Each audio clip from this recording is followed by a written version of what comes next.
The rain drummed against the funeral home windows as I stood over my father's casket, watching my family cry tears I couldn't shed. They thought they knew why our mother abandoned us 15 years ago. They were wrong. And today, with dirt still fresh on Dad's grave, I was about to destroy every lie they'd built their lives on. I'd love to know which corner of the globe you're watching from. And if this story speaks to you, make sure to subscribe. Tomorrow's video is one you absolutely can't miss. The first thing you need to understand about the Garcia family is that we were experts at pretending everything was fine. Even now, as we gathered in the cramped reception room of Morrison's funeral home in Cedar Falls, Iowa, my relatives performed their grief with practiced precision. Aunt Rita dabbed her eyes with tissues while gossiping about the flower arrangements. Uncle Miguel argued with the caterer about the sandwich portions. My younger brother Danny stood in the corner, 18 years old and furious at the world, while my sister Carmen, now 23, played the perfect hostess, thanking everyone for coming. I was 25, the oldest, and the only one who remembered what really happened the night Mom left. Dad's funeral had been everything he would have hated: expensive, full of people who barely knew him, and drowning in flowers that would die within a week. But Carmen had insisted on the work. "He deserves respect," she'd said, writing another check we couldn't afford. What she meant was that we deserved to look respectable, to maintain the image that had been carefully constructed since the day Mom walked out. The official story was simple. Elena Garcia had suffered a nervous breakdown after Danny's birth and abandoned her family for a life of drugs and freedom. Dad had raised 3 kids alone, worked double shifts at the automotive plant, and died of a heart attack at 52, a broken man who never got over his wife's betrayal. It was a story that made Dad a martyr and Mom a monster. The family had lived on it for 15 years, and now they were grieving both the man they'd lost and the woman they'd never forgiven. But I knew it was different. Standing by the guest book, watching distant cousins sign their names and offer hollow condolences, I felt the weight of the secret I'd carried since I was 10 years old, the secret that had shaped every relationship I'd had, every decision I'd made, every sleepless night since childhood. "Sophia, you need to eat something." Carmen appeared at my elbow, holding a paper plate of funeral home sandwiches. She looked exhausted, her dark hair pulled back in a severe bun, her makeup carefully applied to hide the bags under her eyes. "You haven't touched anything all day." I took the plate to keep her quiet. Carmen had always been the caretaker, the one who stepped into Mom's role without being asked. She'd been 8 when Mom left, old enough to remember her, but young enough to idealize what we'd lost. In her mind, Mom was a tragic figure who'd let mental illness destroy her maternal instincts. "How are you holding up?" she asked, studying my face with the concern of someone who'd been worrying about everyone else her entire life. "I'm fine." "You don't look fine. You haven't cried once. Not during the service, not at the cemetery." She was right. While Danny had sobbed through the eulogy and Carmen had wept quietly in the front pew, I'd sat stone-faced, watching them grieve a man they'd never really known. How could I cry for someone whose death felt more like justice than tragedy? "People process grief differently," I said, the same line I'd been feeding family members all week. Carmen wasn't satisfied. "I know you and Dad had your differences, but..." "Differences?" The word tasted bitter. Is that what we're calling it? Before she could respond, Uncle Miguel's voice boomed across the room. "Ladies and gentlemen, if I could have your attention." He stood by the memorial display, holding a glass of punch like it was champagne. Miguel was Dad's older brother, a car salesman with a politician's smile and an opinion about everything. "I'd like to say a few words about my brother, Roberto." The room fell quiet. This was the moment I'd been dreading. The speeches, the memories, the collective canonization of a man who didn't deserve flowers on his grave. "Roberto was a good man who faced more hardship than anyone should have to bear," Miguel began, his voice carrying the practiced rhythm of someone who'd given this speech before. "When Elena left him with 3 young children, he could have given up. Instead, he stepped up. He worked 2 jobs, 3 jobs sometimes, to keep his family together. He never remarried, never even dated, because he was devoted to his kids. Murmurs of agreement rippled through the crowd. I watched faces nod in sympathy, heard whispered comments about what a shame it was, how some women just couldn't handle the responsibility of motherhood. He died too young, Miguel continued, but he died knowing he'd raised 3 successful children who would carry on his legacy of strength and sacrifice. The room erupted in polite applause. Carmen wiped her eyes. Danny stared at the floor. And I felt something crack inside my chest. Not grief, but rage. Aunt Rita stepped forward next, clutching a handful of tissues. "I remember when Elena first started acting strange," she said, her voice trembling with practiced emotion. "After Danny was born, she just changed. Roberto tried everything to help her, but she wouldn't accept treatment, wouldn't even try to get better for her children." More nods, more murmurs about postpartum depression and the tragedy of mental illness. "The night she left," Rita continued, "Roberto called me crying. He said Elena had packed a bag and walked out without even saying goodbye to the kids. Just left a note saying she couldn't be a mother anymore." I'd heard this version so many times, I could recite it by heart. The family had polished it over the years, adding details that made Mom seem more unstable and Dad more heroic. They'd created a mythology that absolved everyone of guilt and painted our abandonment as an unavoidable tragedy. But I remembered that night differently. I remembered being woken up by shouting. I remembered creeping to the top of the stairs and seeing Mom pressed against the kitchen wall, Dad's hand around her throat. I remembered the sound of skin hitting skin, the crash of a lamp hitting the floor. I remembered Mom's broken voice begging him to stop, promising she'd leave, promising she'd never come back if he'd just let her pack a bag first. I remembered Dad seeing me on the stairs, and the look in his eyes, not shame or regret, but calculation, the look of a man deciding how to spin a spinnery. The next morning, he'd sat us down for breakfast and explained that Mommy was sick and had gone away to get better. By the time the relatives started asking questions, the story had evolved. Mom's sickness became a mental illness, her departure became abandonment, her fear became selfish. And I became the keeper of a secret that would destroy my family if I ever told it. Roberto never spoke ill of Elena, Miguel was saying now, winding up his tribute. Even after everything she put him through, he always said she was sick, not evil. That's the kind of man he was, forgiving to a fault. The crowd murmured appreciation for Dad's supposed magnanimity. Carmen squeezed my hand. Danny finally looked up from the floor, tears streaming down his face. And I realized I couldn't do it anymore. I couldn't stand here and listen to them turn a violent, controlling man into a saint. I couldn't watch my siblings mourn someone who'd spent 15 years lying to them about the most important event of their childhoods. I couldn't carry the secret to my own grave while they built shrines to a fantasy.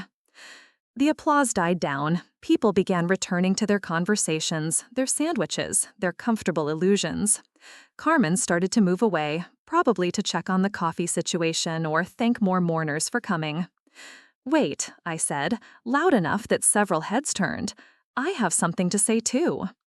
Carmen looked surprised but pleased. She'd probably been waiting for me to break down, to finally show some emotion, to participate in the collective grief that had consumed our family for the past week. "Of course," Miguel said, gesturing toward the front of the room. "Sophia wants to share a memory." I walked to where he'd been standing, feeling the weight of 40 pairs of eyes.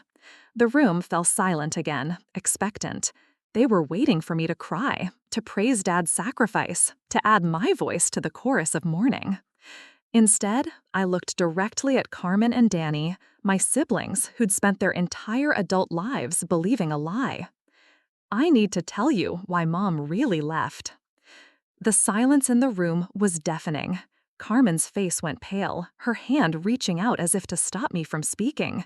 Danny straightened up, his tear-stained face suddenly alert.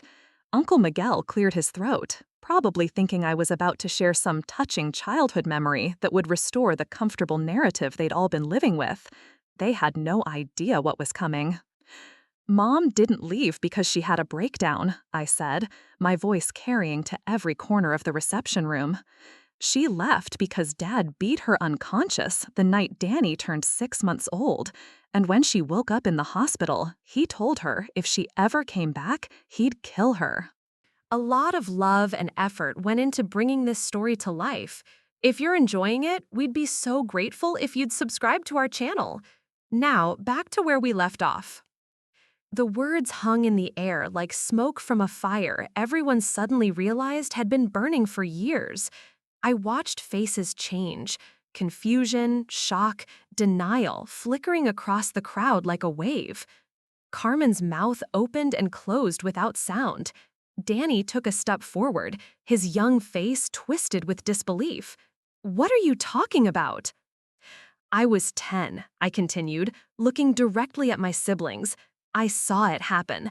I was supposed to be asleep, but the shouting woke me up. I crept downstairs and watched Dad slam Mom's head against the kitchen counter so hard that she collapsed. There was blood everywhere, on the floor, on her face, pooling under her head. Aunt Rita made a strangled sound. "Sophia, you're upset. You're not thinking clearly."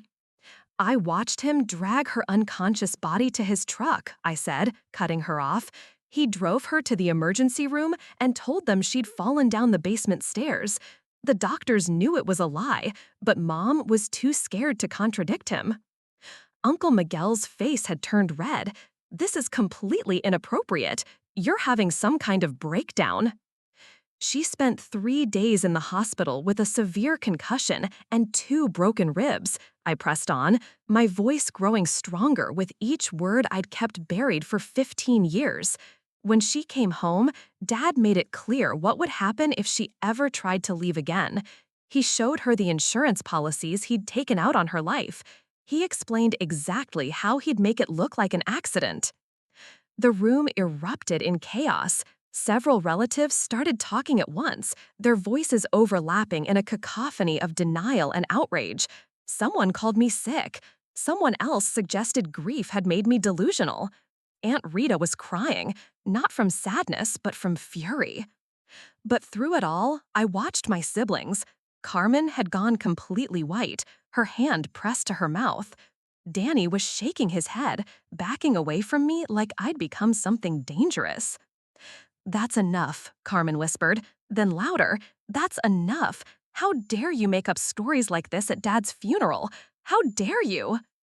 "I'm not making this up." My voice cracked with 15 years of suppressed rage. "I lived with this secret my entire childhood. Do you think I wanted to remember watching our father try to murder our mother? Do you think I enjoyed growing up in a house where I was terrified to make noise at night because I might wake him up?"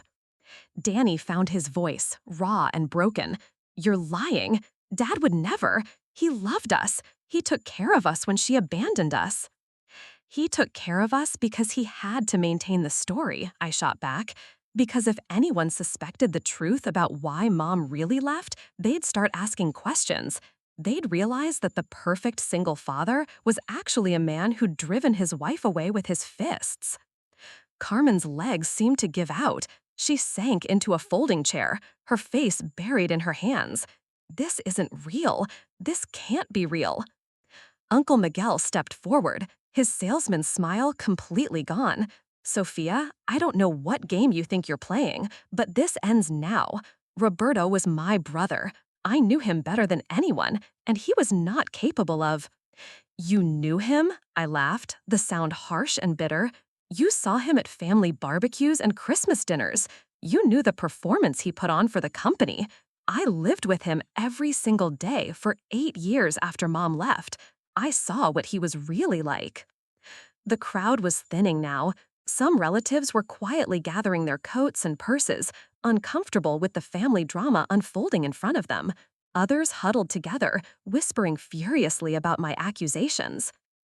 "After Mom left," I continued, my voice dropping to a more intimate level as I focused on Carmen and Danny, "he became obsessed with control. Every aspect of our lives had to be perfect because he was constantly worried someone would discover his secret. Carmen, remember how he used to inspect your room every night? How he'd make you redo your homework if it wasn't neat enough? Carmen's head snapped up, her eyes wide. He was just particular. He wanted us to be responsible. Danny, remember how he'd fly into rages if you left toys on the floor? How he'd make you stand in the corner for the smallest infractions? Danny was still shaking his head, but I could see doubt creeping into his expression. He was strict, so what? Lots of single fathers are strict. Strict fathers don't leave bruises on their children's arms, I said quietly. They don't lock their kids in closets for crying too loud. They don't threaten to send them to foster care if they misbehave at school. The silence that followed was different from before. This wasn't the shocked silence of disbelief.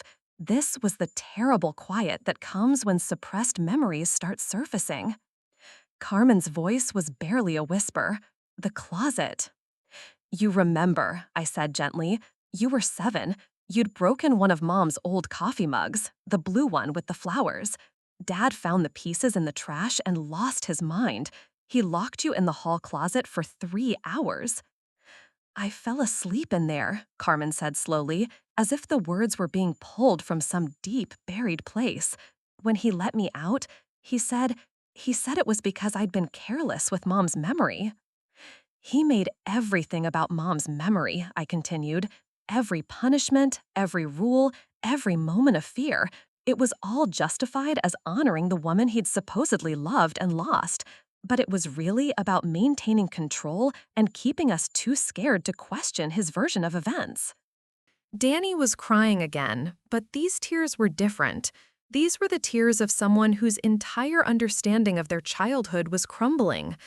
But he worked so hard for us. He never remarried because he said we were enough. He never remarried because he was terrified of anyone getting close enough to see through his act, I said. Do you remember how he reacted whenever teachers wanted to have conferences? How would he coach us on what to say if anyone asked about our home life? The memories were coming faster now, 15 years of buried trauma bubbling to the surface. Carmen was rocking slightly in her chair, her arms wrapped around herself. Danny had sunk to his knees, his hands pressed to his temples. The night sweats, Carmen whispered. I had them for years after Mom left. Dad said it was normal, that losing a parent was traumatic. I wet the bed until I was 12, Danny added, his voice hollow. He said it was because I was weak, like Mom. Uncle Miguel was backing toward the exit, his face gray. Other relatives were following his lead, abandoning ship before the family's carefully constructed facade collapsed entirely. But I didn't care about them anymore. All that mattered were my siblings, finally seeing the truth that had shaped their entire lives. There's more, I said, my voice gentler now. Things you deserve to know. About why Mom never tried to contact us. About what Dad threatened to do if she ever came back. Carmen looked up at me, her mascara smeared, her perfect composure finally shattered. How do you know all this? Because I never stopped looking for her, I admitted. And 3 years ago, I found her. The funeral home reception room had emptied to just the 3 of us and a handful of stunned relatives huddled by the door. Carmen and Danny stared at me like I'd just told them I could fly. You found Mom? Danny's voice cracked on the word Mom, a word he hadn't spoken without bitterness in 15 years. I pulled my phone from my purse and scrolled to a photo I'd looked at 1,000 times, but never shown another soul. It was a picture of a woman in her 50s, with graying dark hair and familiar brown eyes, standing in front of a small house with yellow siding. She was smiling, but there was something fragile about it, like she'd forgotten how and was still relearning. Her name is Elena Martinez now, I said, holding out the phone. She lives in Tucson, Arizona. She's been working as a night shift nurse at a children's hospital for the past 12 years. Carmen took the phone with trembling hands. The moment she saw the screen, she made a sound I'd never heard before, part gasp, part sob, part wounded animal cry. She looks so different. Danny leaned over to see, and I watched his face crumble. That's really her? That's really Mom? She remarried in 2018, I continued. A man named David Martinez. He's a retired teacher, completely gentle. She has a small apartment filled with succulents and books about nursing techniques. She volunteers at an animal shelter on weekends. How long have you known? Carmen whispered, still staring at the photo. 3 years. I hired a private investigator when I turned 22. It took him 8 months to track her down. I paused, watching their faces process this information. She changed her name twice after she left Cedar Falls. First to Elena Rodriguez in Kansas City, then to Elena Martinez when she moved to Arizona. Danny was pacing now, his hands clenched into fists. 3 years? You've known where our mother was for 3 years and you didn't tell us? I wanted to. God, I wanted to tell you both so many times. The words came out raw, 15 years of isolation and secret-keeping finally breaking open. But have you talked to her? Carmen asked, her voice barely audible. I nodded. We video call every Sunday. We've been building a relationship slowly, carefully. She was terrified at first, convinced that Dad had turned all of us against her permanently. The funeral home director appeared in the doorway, clearly uncomfortable with the family drama unfolding in his establishment. Excuse me, but we need to begin cleaning up. Carmen waved him away without looking up from my phone. Give us a few more minutes. She asks about you both constantly, I continued, once we were alone again.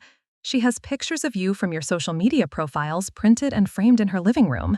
She knows Danny graduated high school last year, and that Carmen got promoted to assistant manager at the bank.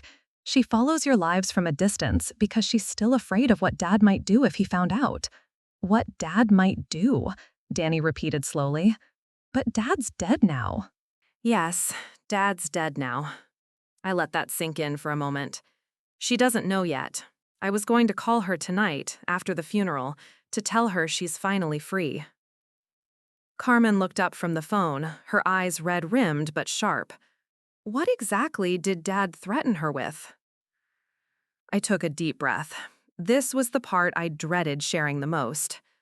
He told her he'd kill all 3 of us and make it look like a murder-suicide if she ever tried to contact us or come back. He said he'd claim she'd returned in a psychotic break and attacked her own children, and that he'd had to defend us.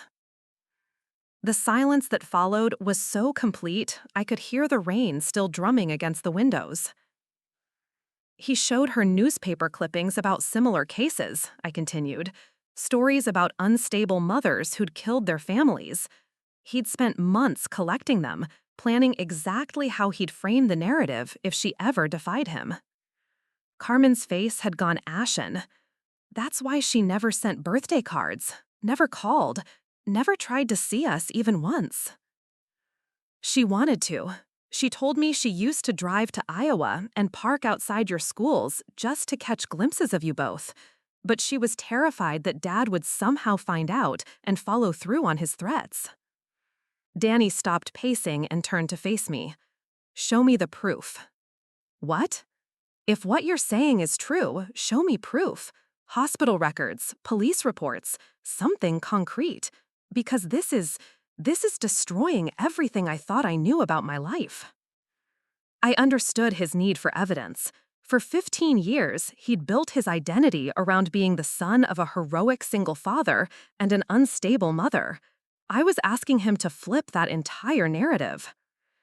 The hospital records are sealed, but I have something better. I scrolled through my phone to another photo, this one a scanned document. This is a restraining order Mom filed against Dad 2 weeks before she left. It was dismissed when she didn't show up for the hearing. Carmen took the phone back, studying the legal document. Why didn't she show up? Because Dad threatened to kill her if she went through with it. The restraining order was what triggered the final beating, the one that put her in the hospital. I showed them another photo, a medical record I'd managed to obtain through Mom's written consent. The injuries were listed in clinical detail: severe concussion, 2 fractured ribs, extensive bruising consistent with manual strangulation, defensive wounds on both hands and forearms. Jesus Christ, Danny whispered, reading over Carmen's shoulder. There's more. I pulled up screenshots of bank statements from 2010. Dad emptied their joint savings account the day after Mom was discharged from the hospital. $23,000, money she'd saved from her job at the school district. He left her with nothing. Carmen was crying again, but these tears were different. These were tears of rage, of betrayal, of mourning for a childhood that had been built on lies. She was trapped, I continued. No money, no family support. Her parents had died in a car accident the year before, and a husband who'd made it clear he'd murder her children if she tried to leave properly. So she did the only thing she could do. She disappeared. And let us think she abandoned us, Danny said bitterly. To keep us alive, I corrected. Everything she did was to protect us from him. The funeral home director appeared again, more insistent this time. I really am sorry, but we do need to wrap up here. Carmen stood up slowly, her legs unsteady. We need to go somewhere else. We need to finish this conversation. My apartment, I offered. It's 10 minutes away. As we gathered our coats and purses, Danny grabbed my arm. Is Mom okay? I mean, emotionally, after everything Dad put her through. I thought about my weekly video calls with Mom, about the way she still flinched when doors slammed too loudly, about how she'd cried for an hour the first time I told her I loved her. She's been in therapy for 8 years, I said honestly. She has PTSD from the abuse and survivor's guilt about leaving us. But she's getting better. She's learned to trust people again. She's built a life. Does she want to see us? Carmen asked, her voice small and uncertain. She dreams about it every day. But she's terrified you both hate her. She thinks Dad poisoned you against her so completely that there's no coming back from it. We walked out of the funeral home into the cold Iowa evening, 3 siblings who'd spent 15 years living in the shadow of their father's lies. But for the first time since we were children, we were walking toward the truth. I want to call her, Carmen said suddenly, stopping in the middle of the parking lot. I want to talk to my mother. Danny nodded, wiping his eyes with the back of his sleeve. Me too. I looked at my watch. It was 7 p.m. in Cedar Falls, which meant it was 6 p.m. in Tucson. Mom would be getting ready for her night shift at the hospital, probably making her simple dinner of soup and toast while listening to the news. She's going to cry when she hears your voices, I warned them. She's going to cry for a very long time. Good, Carmen said fiercely. It's time someone in this family cried for the right reasons. My apartment was a mess. Funeral clothes thrown over chairs, condolence cards scattered across the kitchen counter, dishes piling up from a week of barely functioning.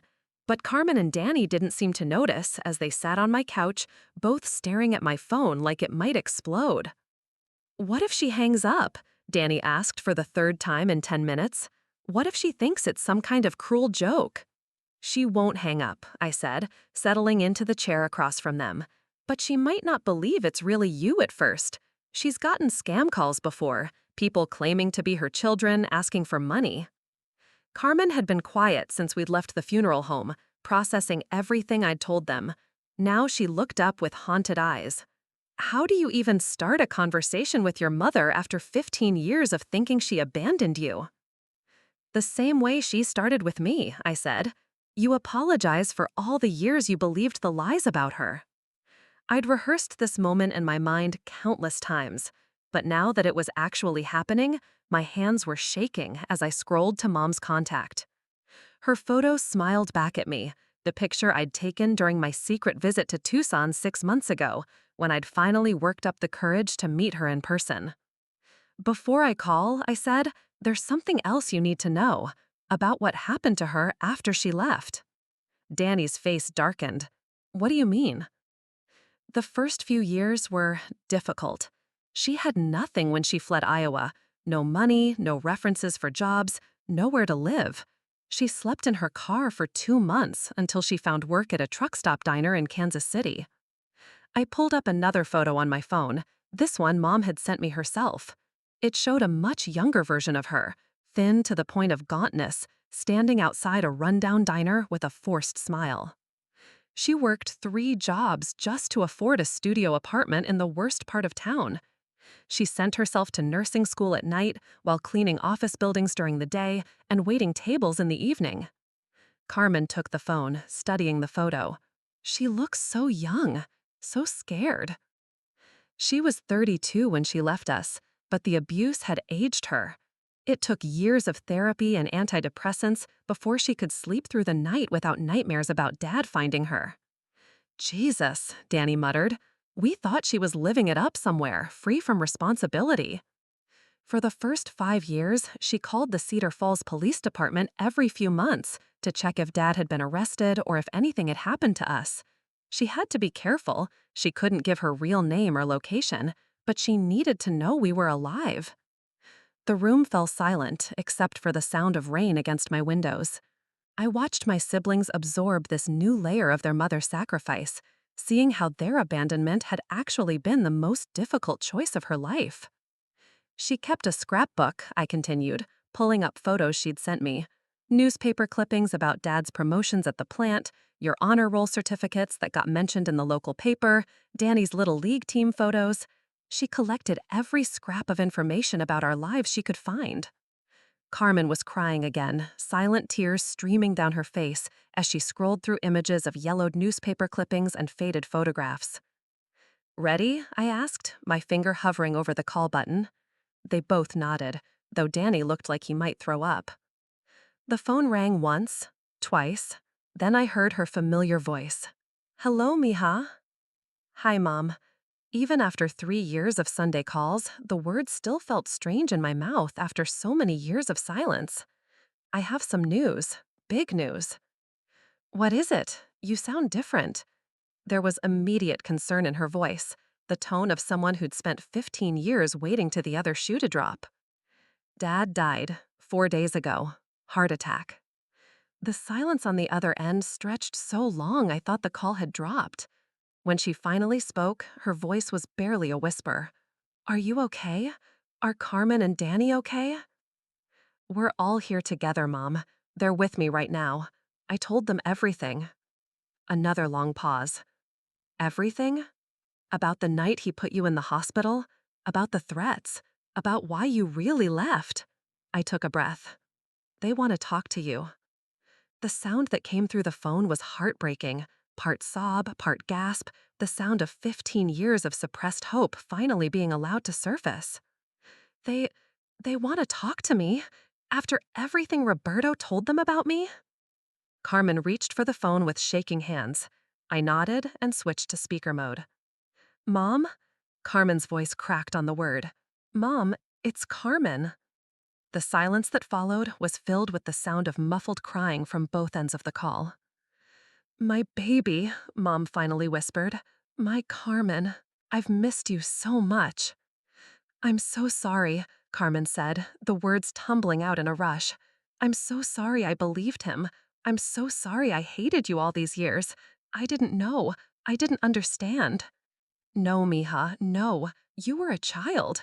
You were supposed to believe your father. I never wanted you to know the truth. I wanted to protect you from it." Danny was staring at the phone like it contained magic. When Mom's crying quieted, he leaned forward. "Mom, it's Danny." A fresh wave of sobs came through the speaker.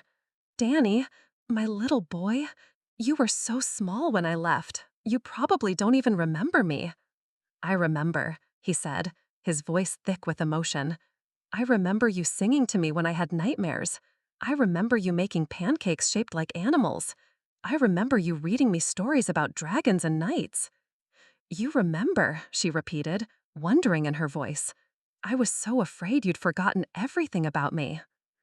For the next hour, we sat in my living room and had the conversation that should have happened 15 years ago.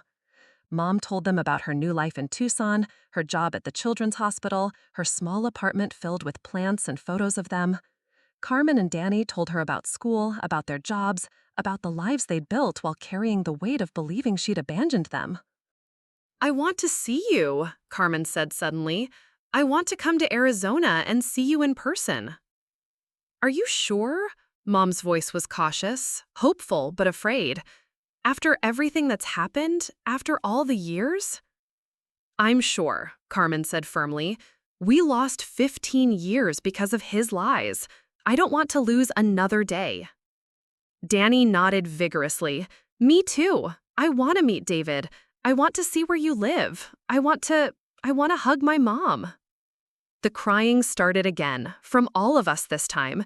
We sat in my messy apartment, 3 siblings who'd finally found their way back to their mother, and we cried for everything we'd lost and everything we'd found. There's something else, Mom said when the tears finally subsided. Something I've wanted to tell you for 15 years. What is it? I asked.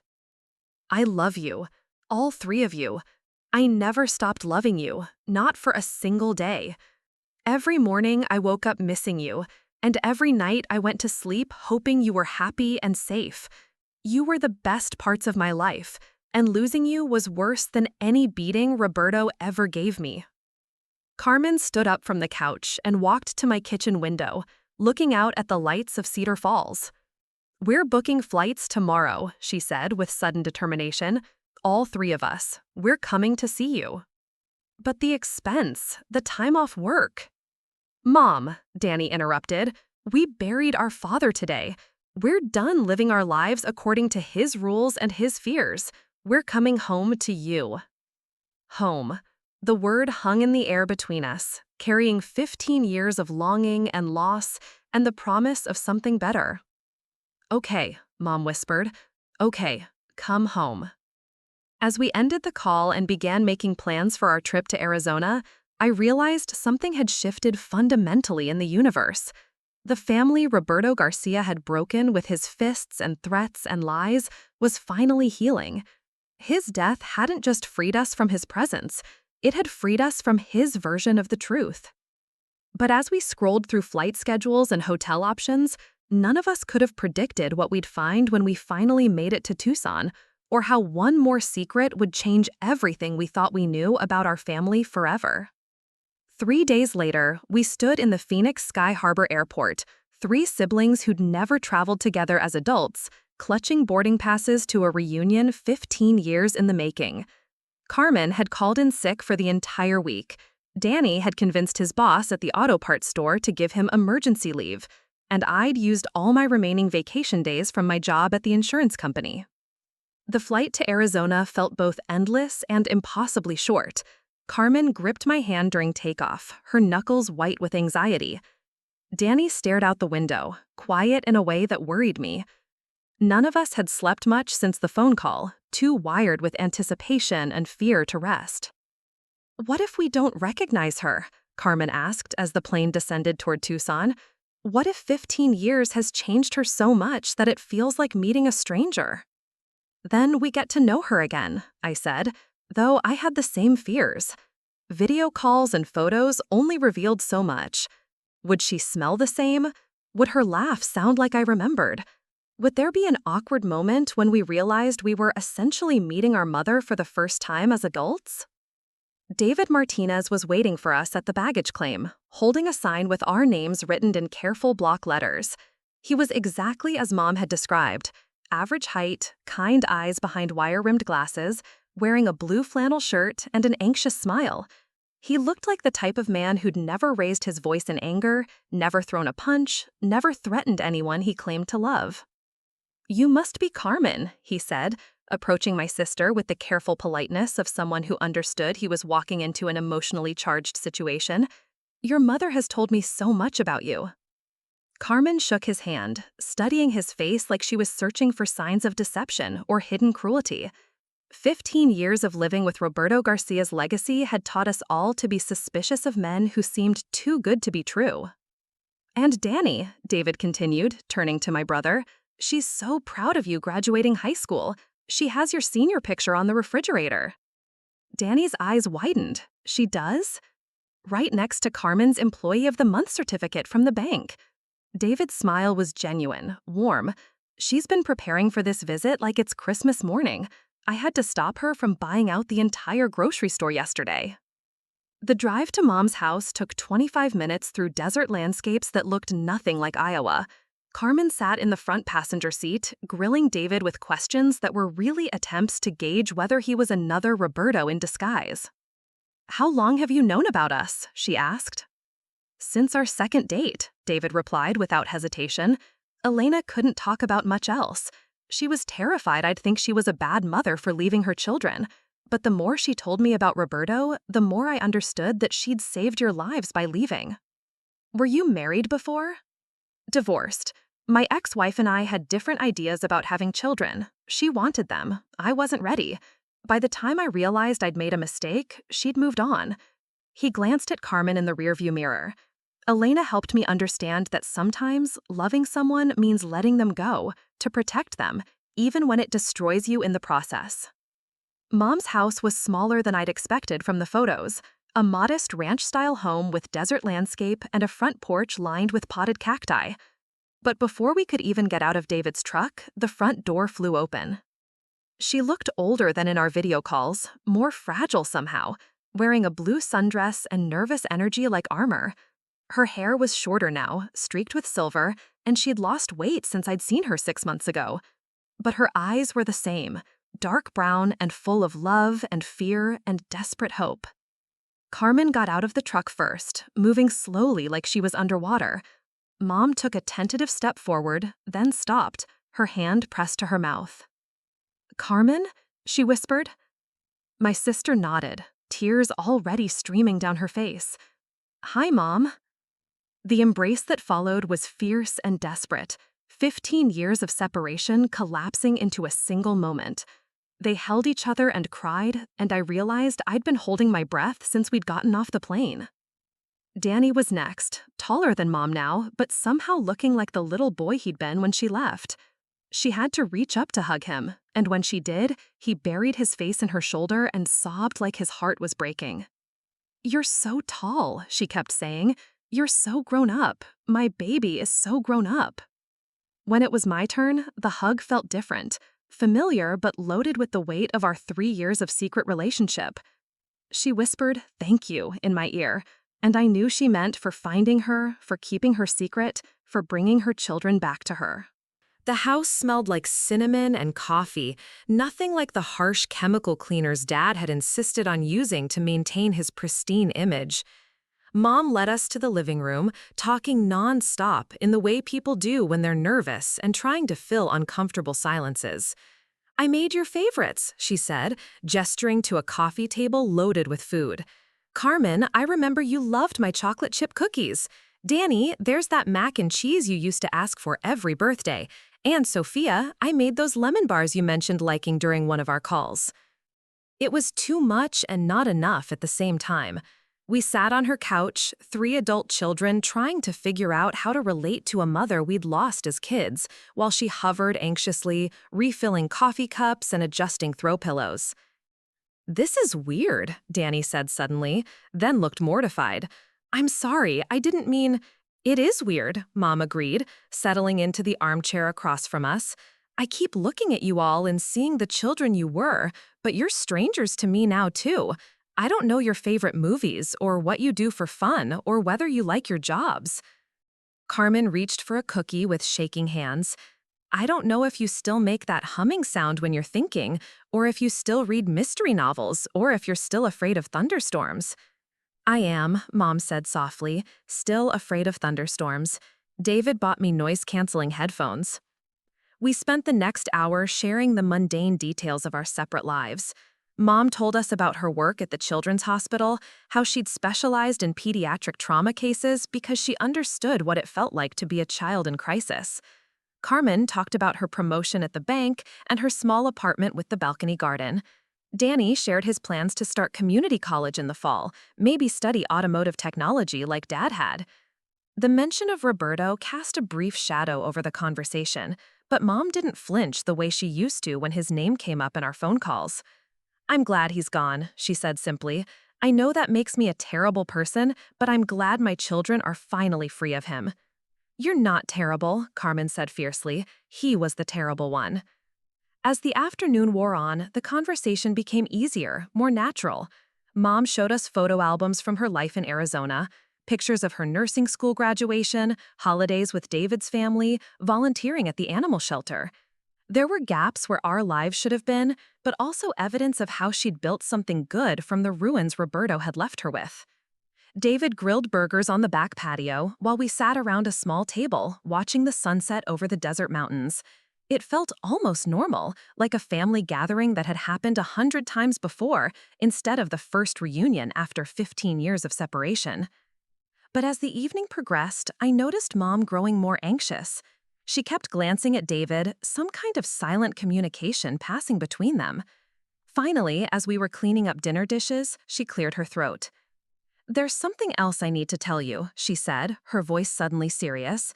"Something I've been keeping from Sophia, too." My stomach dropped. After 3 years of phone calls and shared secrets, what could she possibly have hidden from me?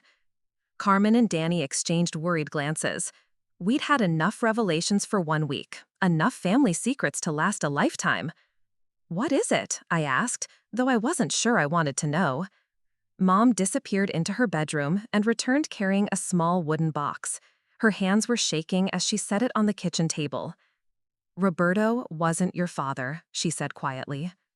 The wooden box sat on Mom's kitchen table like an unexploded bomb. None of us moved, none of us breathed.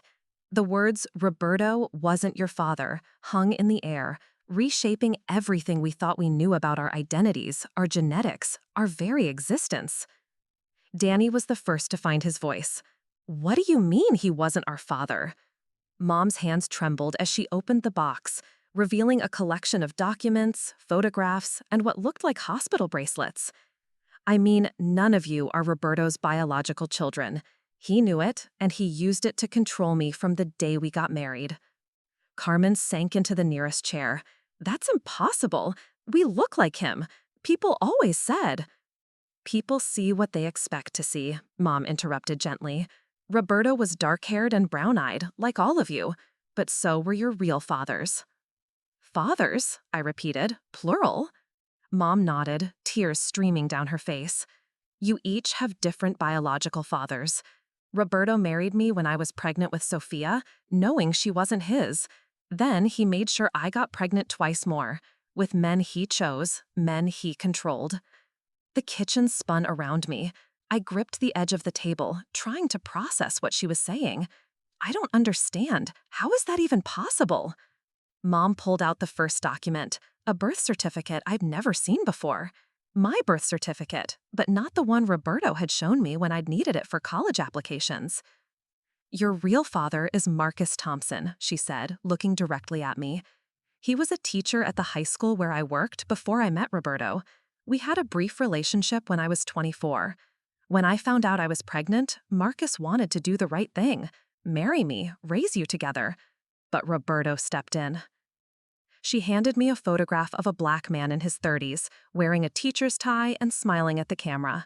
He had kind eyes and a gentle face, nothing like the harsh features Roberto had worn like a mask. Mom continued, "Roberto was obsessed with me.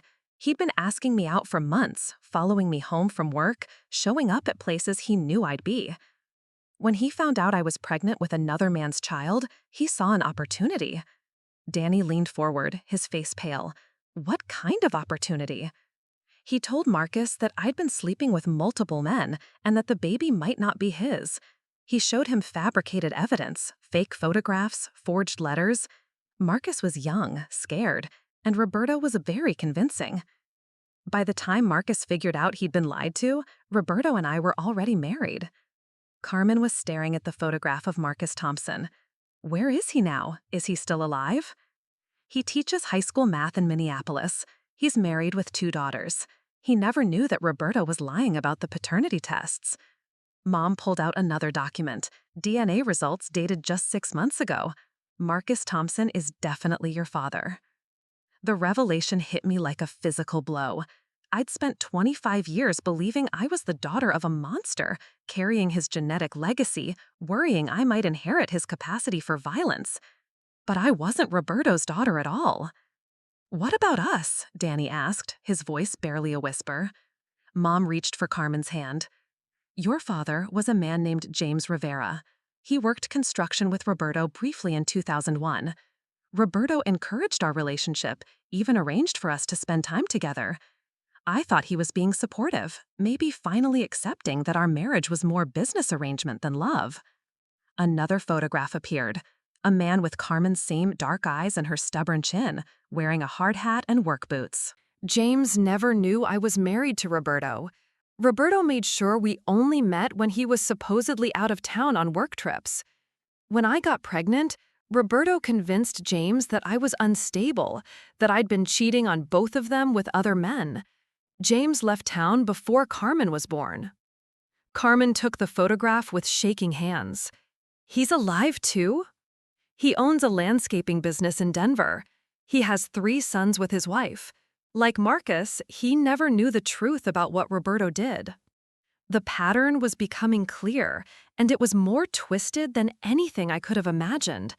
Roberto hadn't just been an abusive husband, he'd been a manipulative puppet master, orchestrating our very conception as part of some sick psychological game. "And Danny?" I asked, though I was afraid to hear the answer. Mom's expression grew even more painful. Danny's father was Dr. Michael Chen. He was my therapist. Danny jerked back like he'd been slapped. "Your therapist?" Roberto insisted I get counseling after Carmen was born. He said I was showing signs of postpartum depression and that he was worried about my mental health. But really, he was setting up another scenario. A third photograph emerged, an Asian man in his 40s with Danny's exact smile and the same way of holding his head when he was thinking. Dr. Chen was kind, professional, and genuinely concerned about my well-being. But Roberto had been feeding him lies about my mental state, about my history, making me seem more unstable than I was. The relationship that developed between Dr. Chen and me was unethical, but it felt like the first genuine connection I'd had in years. David, who'd been quietly cleaning dishes during this revelation, moved to stand behind Mom's chair, his hands resting protectively on her shoulders. When I got pregnant the 3rd time, Mom continued, Roberto threatened to report Dr. Chen to the medical board, to destroy his career and his marriage, unless I agreed to raise the baby as his own. Dr. Chen never even knew I was pregnant. "Jesus Christ," Danny muttered, studying the photograph. "Does he know about me now?" He's a respected psychiatrist in Portland. He has 2 teenage children with his wife. I've never contacted him. Mom looked at Danny with desperate eyes. "I didn't know how to tell any of you. I didn't know if learning the truth would help or hurt you more." The silence that followed was deafening. 3 siblings sat around a kitchen table in Arizona, learning that the man who'd raised us wasn't our father, that our real fathers were strangers living separate lives across the country, that our entire genetic identity was a lie Roberto had constructed to control our mother. "Why?" Carmen finally asked. "Why would he do this? Why would he want to raise children that weren't his?" Mom wiped her eyes with a dish towel. "Because it gave him ultimate power over me. He knew that if I ever tried to leave, he could claim I was an unfit mother who'd slept around and gotten pregnant by multiple men. He could use your existence as proof of my instability. And if anyone ever questioned whether you were really his children," David added quietly, "he could demand paternity tests and expose the truth, destroying not just Alina's reputation, but potentially the lives and careers of 3 innocent men." I looked at my siblings, seeing them with new eyes. We weren't just survivors of Roberto's abuse. We were products of his calculated psychological manipulation, living proof of his ability to orchestrate and control every aspect of our mother's life. "The night he put me in the hospital," Mom continued, "I threatened to tell all 3 of your real fathers the truth. That's what triggered the worst beating. He said if I ever contacted any of them, he'd make sure they knew exactly what kind of woman I was, how I deceived them and used them." Carmen stood up abruptly, pacing to the kitchen window. "So we have 3 fathers out there who don't know we exist. 3 men who might want to meet us, who might have wanted to be part of our lives all along. Maybe," Mom said carefully, "or maybe learning the truth would destroy their families, their marriages, their peace of mind. That's the choice Roberto never gave us. The choice to decide for ourselves whether to reach out or let sleeping dogs lie. Danny was still staring at Dr. Chen's photograph. I want to meet him. I want to meet my real father.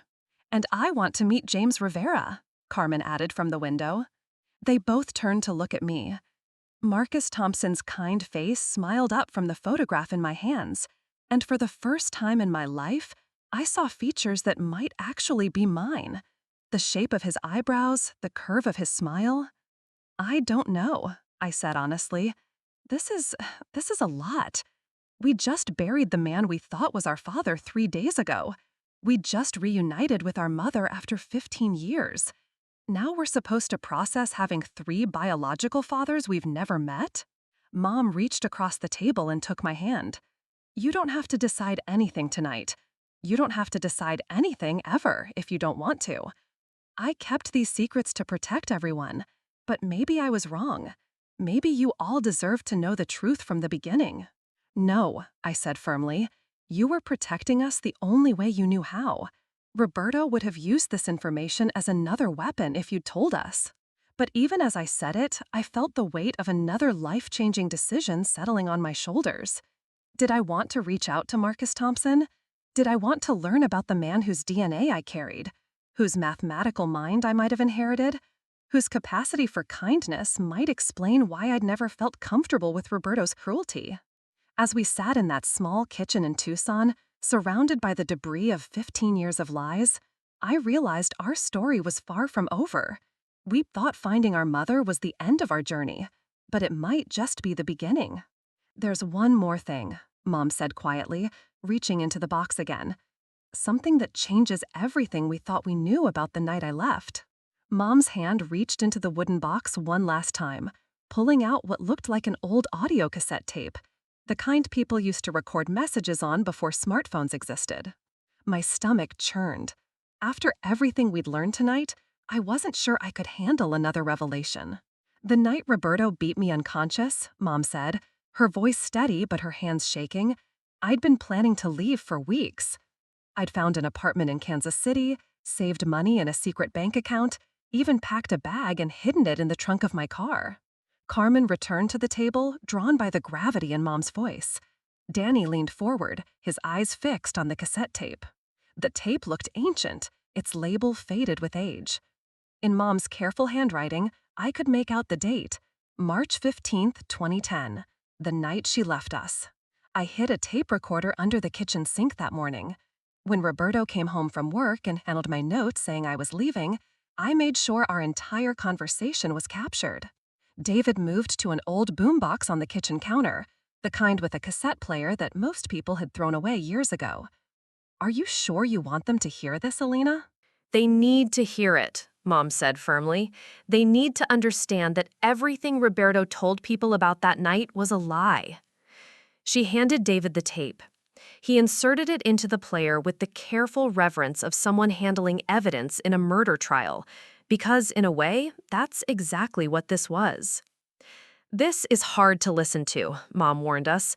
Roberto says things about me, about all of you, that are difficult. But I need you to hear his voice when he thinks no one else is listening. I need you to understand who he really was. David pressed play. At first, there was only static. Then, Roberto's voice filled the kitchen. Younger, but carrying the same harsh edge we all remembered. You think you can just leave? You think you can walk away from this family like your whore mother walked away from hers? Even through the tinny speakers of an old cassette player, the venom in his voice made me flinch. Carmen wrapped her arms around herself. Mom's voice came next, younger and stronger than the broken woman she'd become. I'm not abandoning my children, Roberto. I'm protecting them from you. Protecting them? By running off to be with your latest boyfriend? Which one is it this time, Elena? The teacher? The construction worker? Or are you going back to that shrink who was stupid enough to think you actually needed therapy? A chill ran down my spine. Roberto had known about all 3 men. This wasn't just about controlling Mom. He'd been orchestrating every relationship, every pregnancy, every aspect of our existence. You made me sleep with those men, Mom's voice said, stronger now. You set up every encounter, arrange every meeting. You wanted those pregnancies because they gave you power over me. Roberto's laugh was cold, calculating. Power? Elena, sweetheart, I already had all the power. But having bastard children with your name on the birth certificates, that was just insurance. The tape captured the sound of something crashing, probably the lamp I remembered from that night. Insurance against what? Mom's voice was strained now, probably pressed against the wall. Against you ever thinking you were smart enough to leave me? See, if you run away, I will destroy 3 innocent families. Marcus Thompson's wife finds out her husband knocked up the school slut. James Rivera's construction crew learns their boss can't keep his dick in his pants. And that fancy psychiatrist, his medical license disappears overnight. Danny stood up abruptly, his chair scraping against the kitchen floor. Turn it off. No, I said, surprised by the strength in my own voice. We need to hear all of it. Roberto's voice continued. But if you stay, if you keep playing the perfect wife and mother, everyone gets to live their nice little lives. Your boyfriend gets to keep pretending he's faithful to his wife. The construction worker gets to keep his business. The shrink gets to keep his fancy practice. And I get to keep my family. They're not your family, Mom said, her voice breaking. Those children deserve better than living with a monster. The sound of flesh hitting flesh came through the speakers. Carmen made a strangled noise.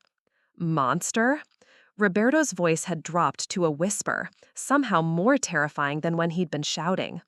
Elena, I gave those kids a name. I put food on the table.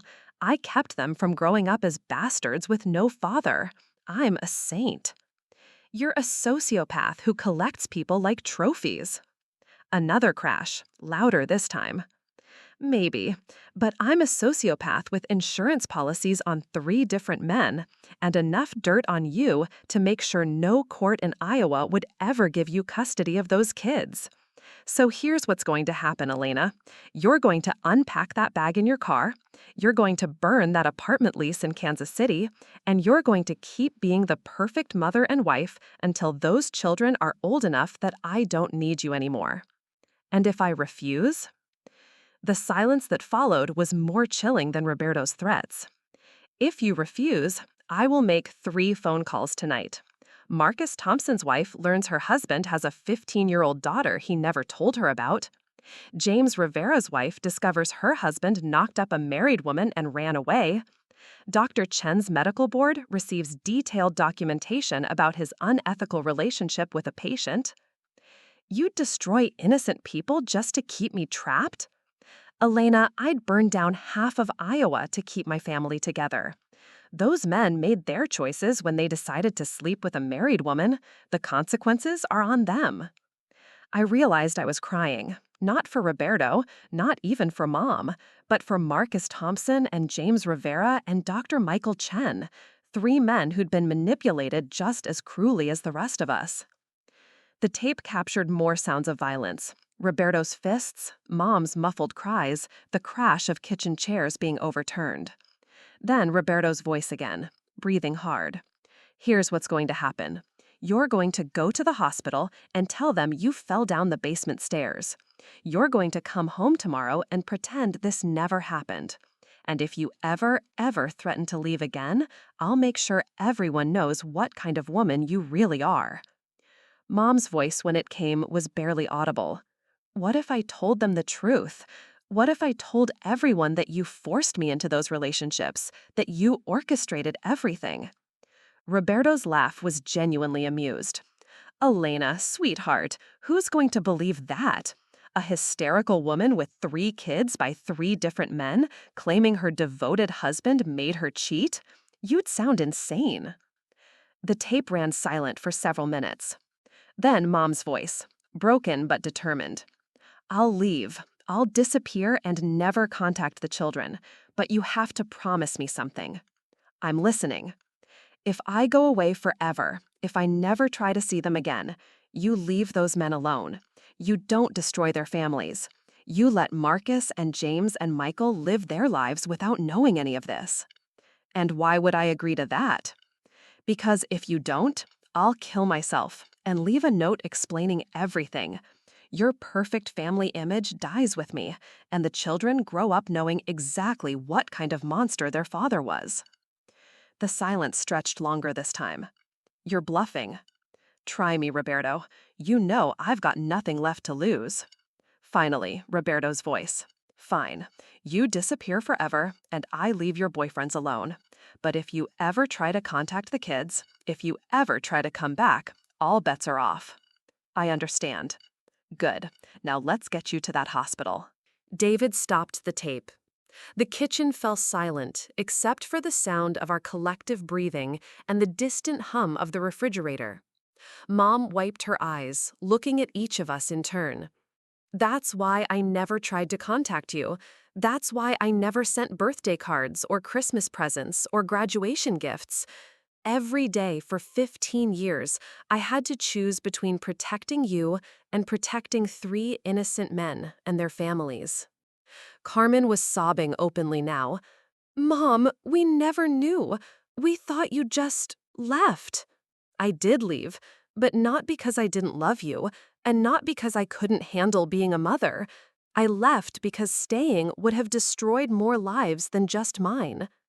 Danny picked up the photographs of our real fathers, studying each face with new understanding. They still don't know, do they? Marcus and James and Dr. Chen? No, and that's a choice you'll have to make for yourselves. Roberto's dead now. His threats died with him. You're free to reach out to your biological fathers, or not. But whatever you decide, it won't be because you're trapped by his manipulation anymore. I looked around Mom's kitchen at my siblings, my half-siblings, I realized, and felt something shift inside me. We weren't Roberto Garcia's children. We never had been. We were the children of teachers and construction workers and doctors, raised by a woman brave enough to sacrifice everything to protect people she'd barely known. I want to meet Marcus Thompson, I said suddenly. I want him to know he has a daughter. Carmen nodded through her tears. I want to meet James Rivera, too. Danny was quiet for a long moment. Then, Dr. Chen deserves to know he has a son, even if it complicates his life. Mom smiled through her tears, the first genuinely happy expression I'd seen from her in 15 years of carrying these secrets. Then we'll figure out how to do it right, she said, together, as a family.